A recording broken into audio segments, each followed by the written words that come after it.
What is going on, everybody? Hope you all are having a good day.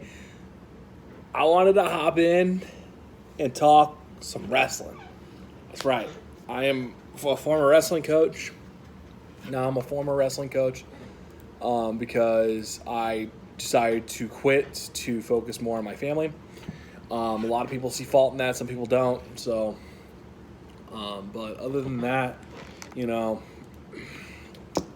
there's a lot of crazy things going on with the sport of wrestling right now, and I want to talk about some of them. First and foremost, I want to talk about the Scrap Life post. How do I personally feel about the Scrap Life post? I think a mistake was made. Pure and simple, mistakes were made in the Scrap Life post. The things that were being said should not have been said, and I can understand that we're human, we have opinions, we make mistakes. But that mistake was not the one you need to make in this time. Especially since you just dropped your shoe line, you signed Thomas Gilman, you signed Seth Gross, and Seth Gross, Anthony Ashnault, Zane Rutherford, and I think those are all the names that dropped from Scrap Life. And I don't blame them. You got to stand up for what's right.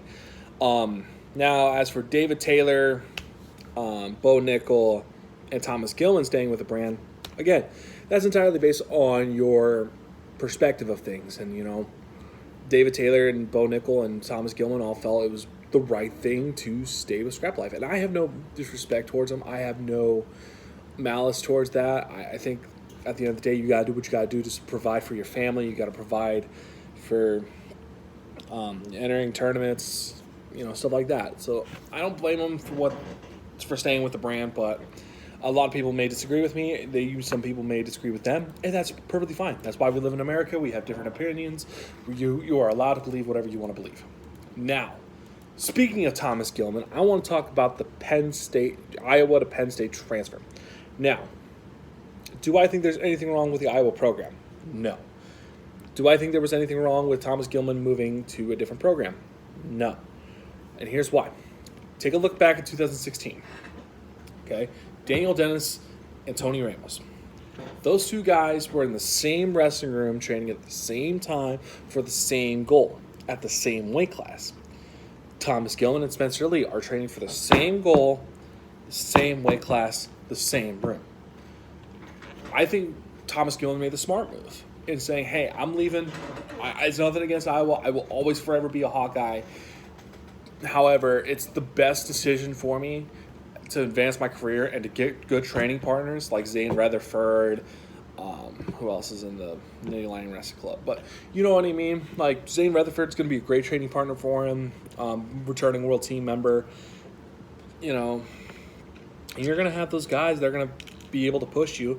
Thomas Gilman needed that.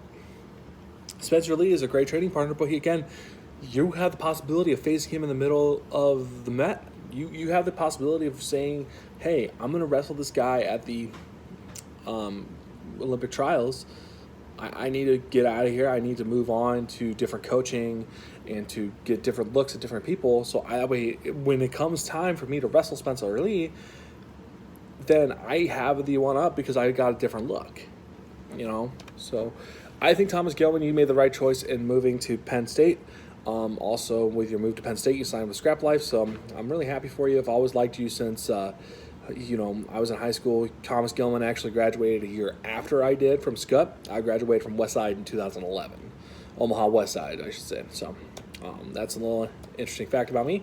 I watched Thomas Gilman win all 4 of his state titles, so it's pretty cool.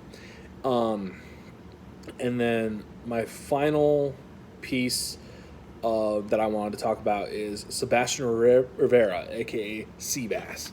His move away from Northwestern. How the hell do I talk about this without going, okay, this is interesting?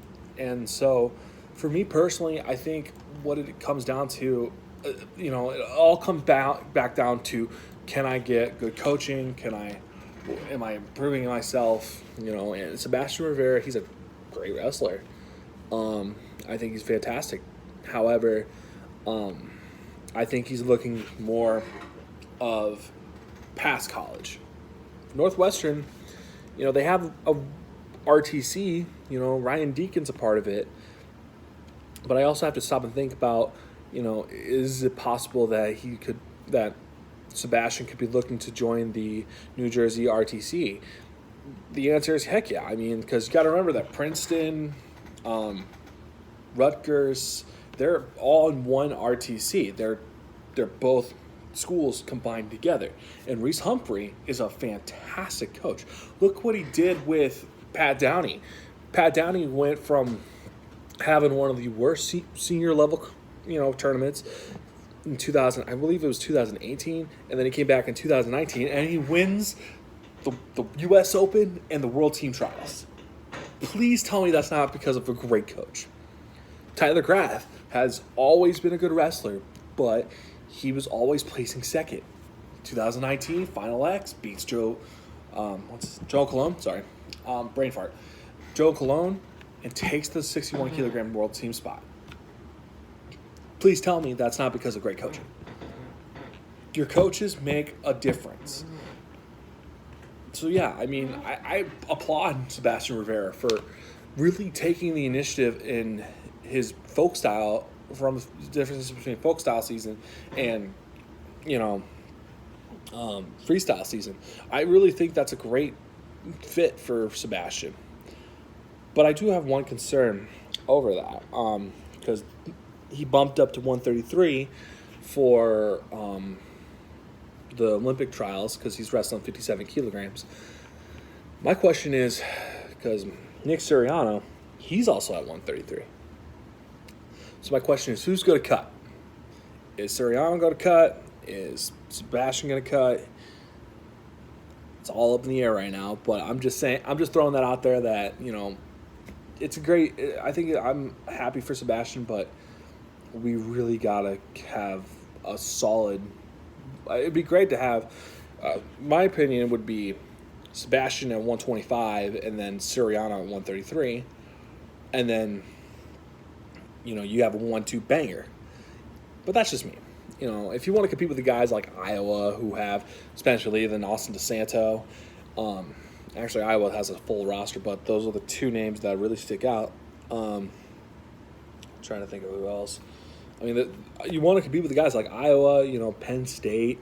You got to have those 1-2 bangers that can come out and get big major points. So if I'm Sebastian Rivera, I'm thinking cut down to 125, so that way Suriano can be 133. We can win 2 national titles that year for Rutgers. We can put on another 2 national championships, because I think Suriano's got a very good chance of winning the NCAA title for his senior year, because you have to remember Suriano took a red shirt for the Olympic year.